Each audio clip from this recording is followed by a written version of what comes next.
Hi everyone, it's Nyesha Stone from Carvd Stone Incorporated, and we're downtown, and we have Milwaukee's Health Commissioner, Jeanette Kowalik. Hi. So the first thing I want to ask you is, could you describe what the role of a health commissioner is? Oh yeah, thanks for asking. I know a lot of people, they say health commissioner, like what does that mean?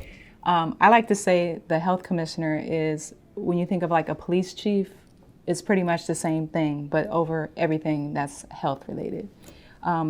By state statute, the health commissioner has a lot of powers and abilities, actually more so than the police chief, related to making sure that we're suppressing disease, that we're able to enforce regulations. Like you see, like restaurants now, you see these placards. You'll see more in the news, like, oh, this restaurant closed. You see more of that. Just making sure that at the end of the day, the health commissioner has a lot of obligation and responsibility to make sure that the community that they serve is safe and that we're preventing disease from spreading. How has being a black woman, affected your role in any way or trying to attain this position? I think it makes it even more challenging, especially a city like Milwaukee, where we have a lot of issues with racism and segregation over the years. And despite what we all have advanced, there's more technology now, we're seeing this blowback of hate, as a country, where we have someone that's leading our country that is, stirring the pot, if you will, or not addressing various forms of hate in a productive fashion. So we're seeing more people lashing out and being more vocal about diversity, about black people in leadership positions. And not even that, even within our own community, we have infighting, the crabs in a bucket type of mentality where, for whatever reason, there's sometimes a lack of support, but there still is a number of us that are extremely supportive of one another and we're rooting for each other. But then there's still always a few that are, either threatened or there's like egos and things like that. So you still have to deal with issues within your own community as well as issues with the majority or the white population as well. So I think going through everything I've been through in my life, I'm the youngest of 12. I've been through some very tough situations in school, almost didn't graduate.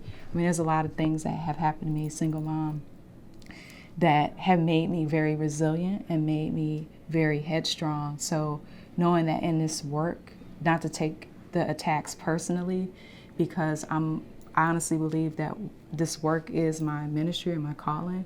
So when you're trying to do something positive, there will be people that support you, but there are going to be people that hate you just for what you stand for, because you're trying to do something different. You're trying to save lives and bring about change. So, that we need more of us at the table. We need more of us leading. And I want to help bring others into leadership positions because I can't be the only one at the table. Like, we need to be strategic and make sure others are on and really lifting up and supporting one another. So that's my goal in this too. When it comes, we talked about a little bit about racism. So County Executive Chris Abel, he declared racism as a public health crisis. So what do you have to say to that, and what will the health department, or what is the health department doing to address racism? The county exec is awesome, so I'm very happy that he did that because the first step in acknowledging or in any changes, you have to acknowledge that there's a problem. It's like if someone's trying to get through like addiction or get to the point of recovery, like you have to first acknowledge something needs to be changed, something's wrong. So addressing racism from his office at the county level, I think, was extremely important because, as you know, the county is very segregated. The school systems, the tax bases. Now there's no longer a residency requirement for city employees. So you have a lot of city employees that are leaving the city of Milwaukee and moving to other suburbs. I can't remember what year it happened, but it definitely happened before I came back last year. But you have people moving out of the city of Milwaukee, and how does that impact our ability to serve the communities that we're tasked with serving if you no longer live? You don't have the buy-in because you don't live here anymore.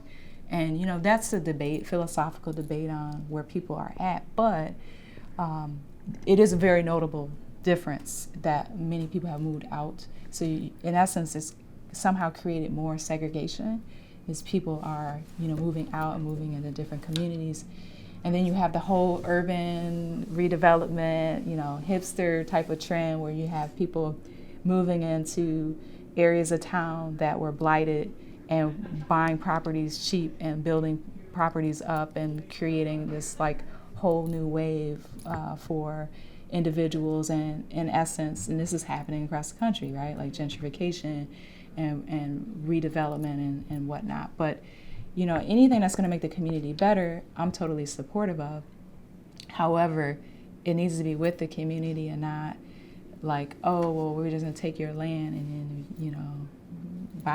figure out where folks are going to go. Like, not displacing people, but enabling and working together. And like coming from DC even, like there's been a lot of challenges with this where DC like has a big like street musician performance type of scene where there's been like controversy where there's people that have moved into some of these predominantly black spaces and they're like, oh, well, let's pass a noise or an ordinance so they can't play their drums. Like that, like, first of all, like that's the you are not, like you are coming into the space, right? So the audacity to say, oh, you can't play your drums here, and it's a cultural thing. So it's just like that, type of stuff. So knowing you're from Milwaukee, and you grew up here, so you know the issues of the city, you know the good things about the city. How has that impacted how you choose to be a health commissioner?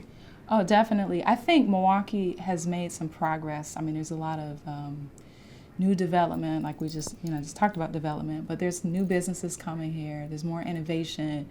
The young folks, the energy and the youth of this town has a lot of potential.